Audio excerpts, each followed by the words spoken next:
Dialah Allah Subhanahu wa ta'ala yang menciptakan kematian, yang menciptakan kehidupan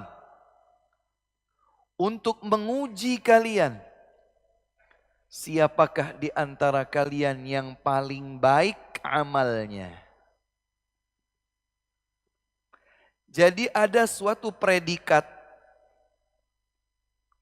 yang memang menjadi objek ujian kita di kehidupan dunia ini. Bismillahirrahmanirrahim.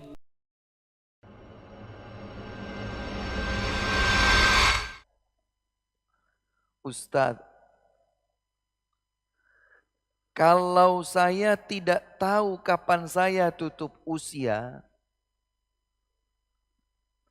apa yang sebaiknya saya lakukan agar bekal saya menjumpai Allah Subhanahu wa ta'ala cukup? Saya sudah tahu Ustadz, di hidup ini kita harus beribadah. Dari mulai saya bangun sampai saya tidur kembali untuk menyembah Allah Subhanahu wa ta'ala dalam setiap gerak-gerik tingkah laku saya. Tapi Ustadz juga bilang bahwa ajal akan datang tiba-tiba tanpa berpamitan terlebih dahulu. Kalau begitu, boleh jadi sebetulnya usia saya tinggal sedikit. Mungkin sampai nanti jam 5 sore, saya tidak tahu Pak Ustadz. Mungkin nanti malam jam 11 nanti, ternyata saya tidak ada. Mungkin tinggal 1 hari, mungkin tinggal 2 hari, mungkin tinggal 1 pekan atau 1 bulan. Yang sehat, bugar, ternyata dijemput oleh ajalnya lebih dahulu daripada mereka yang meringkuk sakit di rumah sakit. Jadi apa yang saya harus persiapkan? Ketika saya tidak tahu kapan tutup usia saya. Hadirin sekalian, jawabannya adalah lakukan saja yang terbaik. Lakukan yang terbaik. Sebagaimana Allah Subhanahu wa ta'ala berfirman dalam surat Al-Mulk, atau sebagian menyebutnya surat Tabarak, ayat yang kedua. Allah Subhanahu wa ta'ala berfirman, Alladzi khalaqal mauta wal hayata liyabluwakum ayyukum ahsanu amala. Dialah Allah Subhanahu wa ta'ala yang menciptakan kematian, yang menciptakan kehidupan untuk menguji kalian. Siapakah di antara kalian yang paling baik amalnya? Jadi ada suatu predikat yang memang menjadi objek ujian kita di kehidupan dunia ini. Apa objek ujian kita tersebut? Melakukan yang terbaik. Ahsanu amala. Melakukan amal yang terbaik. Amal yang terbaik. Ustadz, amal yang terbaik itu yang seperti apa? Amal yang terbaik, ahsanu amala itu yang bagaimana?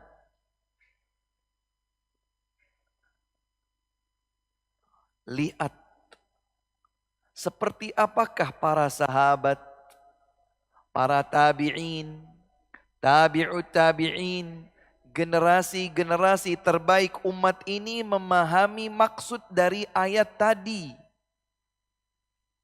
Dari ayat 2 surat Al-Mulk, seperti apa generasi terdahulu as-salaf as-salih yang sudah lewat namun mereka terbukti berada di atas kesolihan. Mereka memahami ahsan wa amala yang Nabi ajarkan kepada mereka seperti apa. Ternyata didapatkan sebuah uraian makna yang luar biasa dari seorang as-salaf as-salih, generasi lewat terdahulu yang salih, seorang bernama Al-Fudail bin Iyad rahimahullah. Siapa namanya? Al-Fudail bin Iyad. Al-Fudail bin Iyad tabi'in atau tabi'ut tabi'in,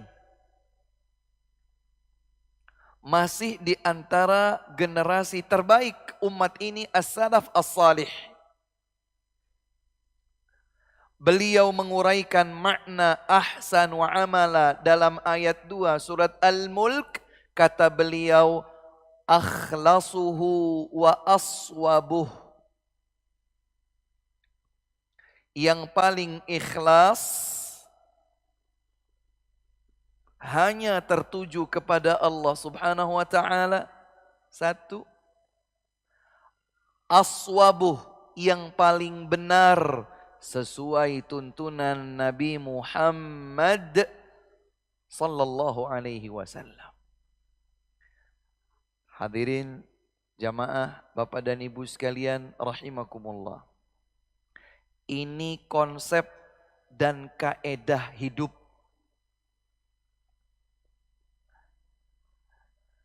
yang tidak berubah seiring perjalanan waktu. Berbeda dengan urusan-urusan dunia yang semakin waktu semakin berkembang katanya.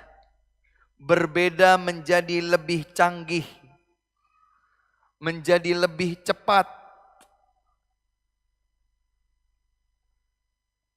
Dulu kita lihat sebuah kegiatan kalau di syuting misalnya, kameranya gede-gede, lampunya gede-gede.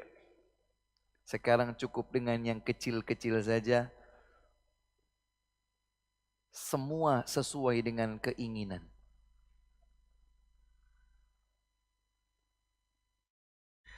Sekarang layar sebesar genggaman tangan kita ini, bahkan sekarang lewat handphone kayak gini ini Pak, kita sudah bisa umroh. Wah, apa iya Ustaz? Iya. Setelah pemerintah Saudi Arabia mengeluarkan kebijakan seseorang bisa umroh tanpa lewat biro perjalanan travel, haji atau umroh, maka seseorang dari kursinya, dari atas kasurnya, tinggal gerak-gerakan jari jemari tangannya saja. Proses beli kamar hotel. Di Mekahnya apa, di Madinahnya apa.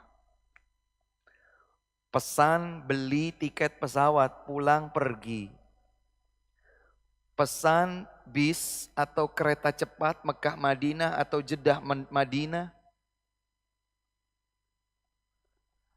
Setelah diproses, masukkan aplikasi, akan keluar visa dengan sendirinya. Ajib.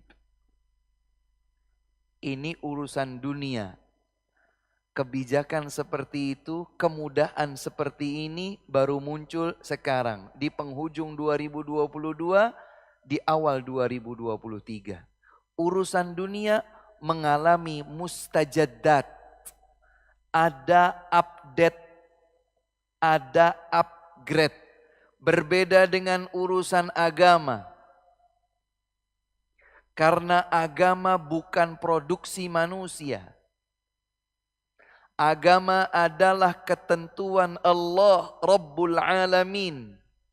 Sejak Allah Subhanahu wa taala mewahyukan Islam melalui ayat Al-Qur'an, hadis Nabi Muhammad sallallahu alaihi wasallam diturunkan sebagai wahyu, beliau bacakan kepada sahabatnya, beliau sabdakan di hadapan sahabatnya, terus dari generasi ke generasi lewat sampai kita tidak berubah. Sampai hari kiamat tiba tidak berubah. Urusan agama bukan produksi manusia. Urusan agama harus sesuai dengan yang Allah kehendaki, sesuai dengan yang Nabi bimbingkan untuk umatnya. Jadi kalau Allah Subhanahu wa taala berfirman bahwa objek ujian kita di dunia ini adalah untuk meraih predikat ahsan wa amala, amal yang terbaik. Yang ternyata maksud dari ayat terbaik itu adalah yang paling ikhlas kepada Allah, yang paling sesuai tuntunan Rasulullah sallallahu alaihi wasallam, itu namanya pakem. Paten permanen, tidak berubah. Mau yang menyampaikan Ustadz A, Ustadz B, Ustadz C, Ustadz Z di tahun 1900 sekian, di tahun 2000, di tahun 2022, 23, 2050 sama. Sepanjang kita kembali kepada Al-Quran, kembali kepada hadis sesuai pemahaman generasi terbaik umat ini, maka pasti bimbingannya sama. Tidak berubah. Karenanya hadirin sekalian rahimakumullah, yuk kencangkan ikat pinggang kita. Sing-sing lengan baju kita. Mumpung masih hidup, kita tidak tahu kapan dijemput oleh ajal, lakukan saja yang terbaik. Apa itu yang terbaik? Yang ikhlas hanya kepada Allah, sesuai tuntunan Rasulullah sallallahu alaihi wasallam. Jika salah satu dari kedua hal ini hilang, ikhlas, ning tidak sesuai dengan tuntunan Rasul, tidak jadi ahsanu amala, amal yang terbaik. Atau sudah sesuai dengan tuntunan Rasul sallallahu alaihi wasallam, tapi dilakukan untuk cari pujian orang, senang dengan sanjungan, atau mencari kedudukan dunia. Itu bukan ahsan wa amala, bukan bekal terbaik kita untuk menjumpai Allah Subhanahu wa ta'ala.